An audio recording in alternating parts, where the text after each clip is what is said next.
നമസ്കാരം. മിഡ് ന്യൂസിലേക്ക് സ്വാഗതം. വിശദമായ വാർത്തകളിലേക്ക്. നേപ്പാളിലെ മിന്നൽ പ്രളയത്തിൽ മരണസംഖ്യ ഉയരുന്നു. 165 പേരുടെ മരണമാണ് സ്ഥിരീകരിച്ചത്. വിദേശ ടൂറിസ്റ്റുകളടക്കം 1000-ഓളം പേരെ കാണാതായതായാണ് റിപ്പോർട്ട്. കാണാതായവരിൽ തഞ്ചാവൂരിൽ നിന്നും പോയ 37 തമിഴ്നാട്ടുകാരും പെടുന്നു. ബംഗാളിൽ നിന്നും പോയ 32 പേരെക്കുറിച്ച് വിവരമില്ലെന്ന് റിപ്പോർട്ടുണ്ട്. അതേസമയം മലയാളി ടൂറിസ്റ്റ് സംഘം സുരക്ഷിതരാണെന്നാണ് വിവരം. അപകട മേഖലയിൽ രക്ഷാപ്രവർത്തനം തുടരുകയാണ്. റാസുവ മേഖലയിലുണ്ടായ ദുരന്തത്തിൽ 165 മരണം സ്ഥിരീകരിച്ചതായും 1000-ഓളം പേരെക്കുറിച്ച് ഒരു വിവരവുമില്ലെന്നും കാണാതായവരിൽ 300-ഓളം ഇന്ത്യക്കാരും ഉൾപ്പെടുന്നതായും നേപ്പാൾ വിദേശകാര്യമന്ത്രി ശിശിർ ഖനാൻ പറഞ്ഞു. കാണാതായ ഇന്ത്യക്കാരിൽ കൂടുതലും മാനസരോവർ തീർത്ഥാടകരാണെന്നും നേപ്പാൾ മന്ത്രി വ്യക്തമാക്കി. 500-ഓളം വിദേശികളെക്കുറിച്ചാണ് ഒരു വിവരവുമില്ലാത്തത്. ആയിരക്കണക്കിന് വീടുകൾ നഷ്ടമായെന്നും മന്ത്രി ശിശിർ ഖനാൽ പറഞ്ഞു. News desk Kannur 1. സാഹിത്യകാരനും കലാസാംസ്കാരിക പ്രവർത്തകനുമായ TKD മുഴപ്പിലങ്ങാട് അന്തരിച്ചു. 80 വയസ്സായിരുന്നു. വാഹനാപകടത്തിൽ പരിക്കേറ്റ് ചികിത്സയിലായിരുന്നു. വ്യാഴാഴ്ച പുലർച്ചെയാണ് അന്ത്യം സംഭവിച്ചത്. ഈ മാസം 18-ന് രാത്രി മുഴപ്പിലങ്ങാട് മഠം ഭാഗത്തുള്ള സർവീസ് റോഡിൽ നിന്നും ദേശീയപാത കുറുകെ കടക്കുന്നതിനിടെ വാഹനമിടിച്ചാണ് TKD മുഴപ്പിലങ്ങാടിന് പരിക്കേറ്റത്. കഴുത്തിനും തലയ്ക്കും സാരമായി പരിക്കേറ്റതിനെ തുടർന്ന് കോഴിക്കോട് മെഡിക്കൽ കോളേജ് ആശുപത്രിയിൽ ചികിത്സയിലായിരുന്നു. എഴുത്തുകാരൻ, നാടകകൃത്ത്, പത്രാധിപർ, പ്രഭാഷകൻ, കലാസംഘാടകൻ എന്നീ മേഖലകളിൽ ഏറെ ശ്രദ്ധേയനായ വ്യക്തിയാണ് അദ്ദേഹം. 40ഓളം പുസ്തകങ്ങളും 50ഓളം നാടകങ്ങളും രചിച്ചിട്ടുണ്ട്. സാഹിത്യ സാംസ്കാരിക രംഗത്തെ സമഗ്ര സംഭാവനകൾക്ക് കേരള സാഹിത്യ അക്കാദമി, കേരള സംഗീത നാടക അക്കാദമി, സംസ്ഥാന ബാലസാഹിത്യ ഇൻസ്റ്റിറ്റ്യൂട്ട് അവാർഡുകൾ, ഗുരുപൂജ പുരസ്കാരം എന്നിവ ലഭിച്ചിട്ടുണ്ട്.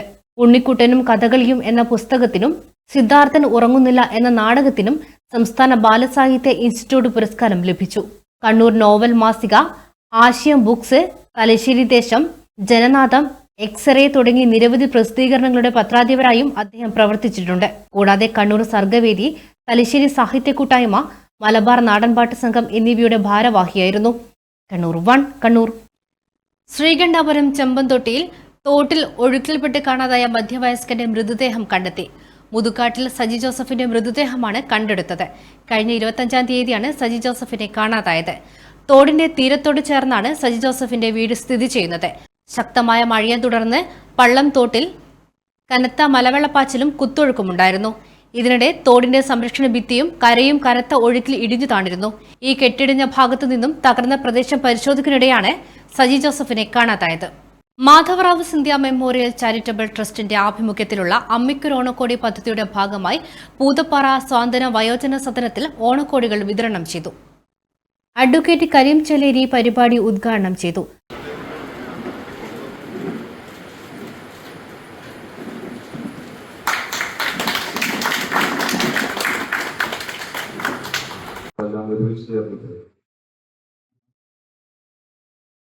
ഒരു ചടങ്ങിലേക്ക് ക്ഷണിച്ചതിന് ഇതിന്റെ സാരഥികളോട് ഞാൻ ആദ്യമായി നന്ദി പറയാം.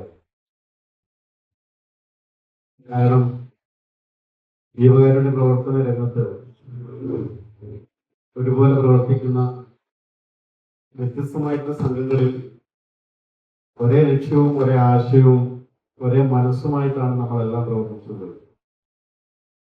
ഇവിടെ സൂചിപ്പിച്ചതുപോലെ കഴിഞ്ഞ 10-17 വർഷമായി കണ്ണൂരിലെ പൊതുരംഗത്ത് വളരെ സജീവ സാന്നിധ്യമായിട്ട് മാധവറാവു ചാരിറ്റബിൾ ട്രസ്റ്റ് ഉണ്ട്. പാവപ്പെട്ട ആളുകളെ സഹായിക്കാൻ, അശ്രദ്ധരെ സഹായിക്കാൻ, നിരാലംബരെ ചേർത്ത് പിടിക്കാൻ വർഷങ്ങളായി വ്യത്യസ്തമായിട്ടുള്ള മാർഗങ്ങളിലൂടെയാണ് മാധവറാവു ചാരിറ്റബിൾ ട്രസ്റ്റ് KK പ്രമോദിന്റെ നേതൃത്വത്തിൽ പ്രവർത്തിച്ചുകൊണ്ടിരിക്കുന്നത്. അതുപോലെ തന്നെയാണ് സാന്ത്വനം. വയോജനങ്ങളെ, പ്രായമുള്ള ആളുകളെ മറ്റുള്ള ആളുകളിൽ നിന്ന് വിഭിന്നമായി അവരെ ചേർത്ത് പിടിക്കേണ്ട അനിവാര്യമായിട്ടൊരു ഘട്ടത്തിൽ നമ്മൾ എല്ലാം ഒരേ മനസ്സോടുകൂടി ചിന്തിക്കുകയും ഒറ്റപ്പെട്ടു പോകുന്ന അത്തരം ആളുകളെ ചേർത്ത് പിടിക്കാൻ വലിയ സൗമനസ്യം കാണിക്കുകയും ചെയ്ത ഒരു മഹാപ്രസ്ഥാനാണ് സാന്ത്വനം. ഇവിടെയും മാധവറാവു ചാരിറ്റബിൾ ട്രസ്റ്റും CH സെന്ററും ഒക്കെ വ്യത്യസ്ത രൂപത്തിലാണ് പ്രവർത്തിക്കുന്നത് എങ്കിലും നമ്മുടെ എല്ലാം ലക്ഷ്യം, നമ്മുടെ എല്ലാം മാർഗം, നമ്മുടെ എല്ലാം ആശയം ഒന്നാണ്. അപ്പൊ അത്തരമൊരു പ്രസ്ഥാനത്തിന്റെ ഒരു സാരഥി എന്നുള്ള നിലയിൽ കൂടി ഇത്തരമൊരു പരിപാടിയിൽ സംബന്ധിക്കാൻ സാധിച്ചതിലുള്ള അനൽപമായിട്ടുള്ള സന്തോഷമാണ് ഞാൻ നിങ്ങളുമായി പങ്കുവെക്കുന്നത്. പിന്നെ ഇത് രണ്ട് മഹാവ്യക്തിത്വങ്ങൾ അനുസ്മരിക്കുന്ന ചടങ്ങ് കൂടിയാണ്. ഇവിടെ പറഞ്ഞു മാധവറാവു സിന്ധ്യ ചാരിറ്റബിൾ ട്രസ്റ്റ് എന്ന് പറയുന്നത് പൊതുസമൂഹത്തിനിടയിൽ വലിയ ശ്രദ്ധ നേടിയെടുത്തിട്ടുള്ള ഇന്ത്യയിലെ മികച്ച ഭരണാധികാരികളിൽ ഒരാളായ നമുക്കൊക്കെ ബഹുമാന്യനായിരുന്ന മാധവറാവു സിന്ധ്യ എന്ന മഹാരാജ കുടുംബത്തിലെ ഒരു മഹാമനുഷ്യനെ വർഷങ്ങളായിട്ട് അനുസ്മരിക്കുന്ന ഒരു പ്രസ്ഥാനം. അദ്ദേഹത്തിന്റെ നാമധേയത്തിലാണ് ഒരു ട്രസ്റ്റ് രൂപീകരിച്ചത്. അദ്ദേഹം ജീവിച്ചിരിക്കുന്ന കാലത്ത് കാണിച്ചു കൊടുത്തിട്ടുള്ള സഹാനുഭൂതിയുടെ എല്ലാ നന്മകളും പൊതുസമൂഹത്തിൽ പ്രസരിപ്പിക്കുകയാണ് ഈ അനശ്വരമായിട്ടുള്ള സ്മരണയിലൂടെ ഈ ട്രസ്റ്റ് നടത്തുന്നത്. ഒരു വിമാനാപകടത്തിൽ അകാലത്തിലാണ് മാധവറാവു സിന്ധ്യ നമ്മളിൽ നിന്ന് വിട പറഞ്ഞു പോയത്. അതിനുശേഷം അദ്ദേഹത്തിന്റെ നാമധേയത്തിൽ രാജ്യത്തുടനീളം ഒട്ടേറെ സ്ഥാപനങ്ങൾ ഇതുപോലെ വളർന്നു വന്നിട്ടുണ്ട്. അതിൽ ഏറ്റവും ശ്രദ്ധേയമായതാണ് കണ്ണൂരിൽ ഈ പ്രമോദിന്റെ നേതൃത്വത്തിൽ പ്രവർത്തിക്കുന്നത്. അതോടൊപ്പം ഈ 17 വർഷം ഈ ഓണക്കോടി വിതരണമൊക്കെ നടത്തുന്നത് മേഴ്സി രവിയുടെ സ്മരണയെ മുൻനിർത്തിയാണ്. മേഴ്സി എന്ന ഇംഗ്ലീഷ് പദത്തിന് അർത്ഥം തന്നെ കാരുണ്യം എന്നുള്ളതാണ്. കരുണയുള്ളവരെന്നാണ്. ഏറ്റവും അനുയോജ്യമായ ഒരു വ്യക്തിയുടെ, ഒരു മഹതിയുടെ നാമധേയത്തിൽ അവരെ അനുസ്മരിക്കുന്ന ഒരു ചടങ്ങ് കൂടിയാണിത്. തീർച്ചയായും ഈ ഒരു ചടങ്ങ് ഭാവിയിൽ നമുക്ക് ഇത്തരം ജീവകാരുണ്യ പ്രവർത്തനങ്ങളിൽ കൂടുതൽ സജീവമായി മുന്നോട്ട് കൊണ്ടുപോകാൻ പ്രചോദനമാകട്ടെ എന്ന് ഞാൻ ആശംസിക്കുന്നു. വയോജനത്തിലെ മുഴുവൻ അംഗങ്ങൾക്കും അഡ്വക്കേറ്റ് കരീം ചെലേരി പുതുവസ്ത്രം നൽകി. ഓണസദ്യയുമുണ്ടായിരുന്നു.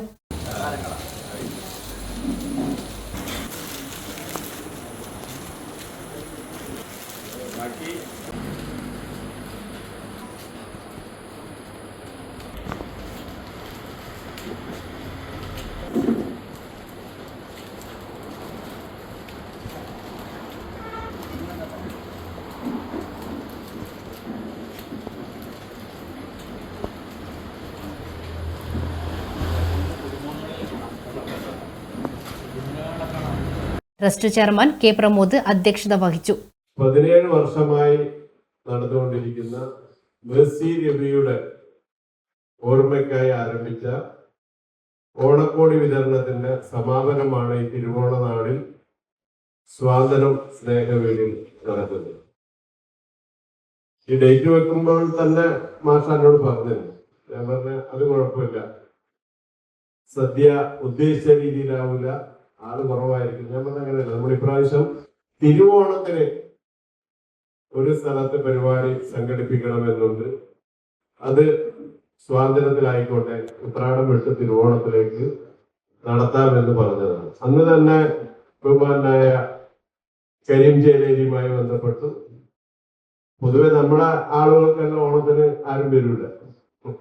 എൻ്റെ മനസ്സിൽ ഏറ്റവും വലിയ അനുയോജ്യനായ ഒരു വ്യക്തിത്വം അബ്ദുൽ കരീം ചേലേരി. എന്തെന്നാൽ ഇതേപോലുള്ള ദിവസം 54 പേർക്ക് സ്വാതന്ത്ര്യമേകുന്ന ഡയാലിസിസ് സെന്റർ വർഷങ്ങളായി പരിയാരത്ത് മുൻ മുഖ്യമന്ത്രിയും ഉപമുഖ്യമന്ത്രിയും വിദ്യാഭ്യാസ മന്ത്രിയും ഒക്കെ ആയ CH മുഹമ്മദ് കോയ അവരുടെ നാമധേയത്തിലുള്ള ഒരു ഡയാലിസിസ് സെന്റർ വളരെ നല്ല രീതിയിൽ അതിനോട് അനുബന്ധ സ്ഥാപനങ്ങളൊക്കെ ഉണ്ട്.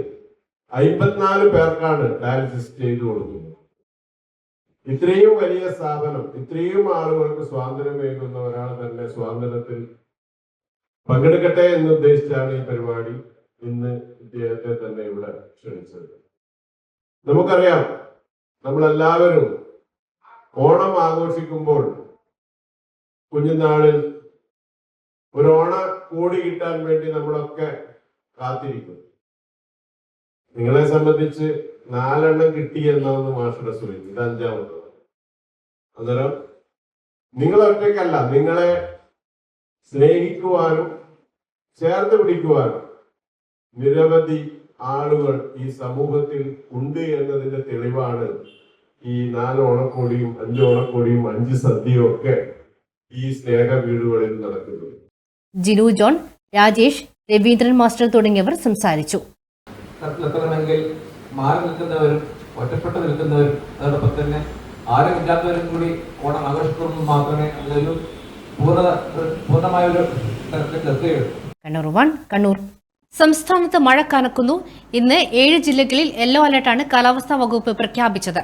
കാസർഗോഡ്, കണ്ണൂർ, എറണാകുളം, ആലപ്പുഴ, ഇടുക്കി, കോട്ടയം, പത്തനംതിട്ട ജില്ലകളിലാണ് യെല്ലോ അലർട്ട് പ്രഖ്യാപിച്ചത്. രാവിലെ 6 ജില്ലകളിലായിരുന്നു അലർട്ട് പ്രഖ്യാപിച്ചിരുന്നത്. പിന്നീട് ആലപ്പുഴയിലും അലർട്ട് പ്രഖ്യാപിക്കുകയായിരുന്നു. എന്നാൽ മറ്റു ജില്ലകളിൽ മഴ മുന്നറിയിപ്പില്ല. മിഡ് ഡേ ന്യൂസ് പൂർണ്ണമാകുന്നു. നമസ്കാരം.